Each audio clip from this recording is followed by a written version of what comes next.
Hi everyone, Alan from Telefuel here.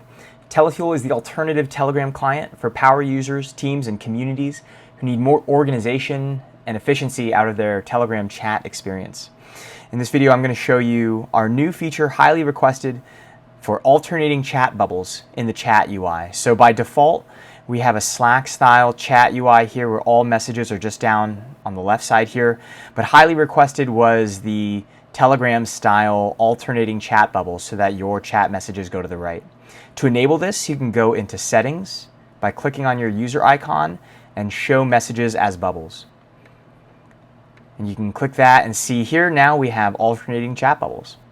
You also can optionally upload a background from our gallery or from an existing file of yours. And that is alternating chat bubbles in Telefuel. For more Telefuel product information, go to www.telefuel.com. Thanks.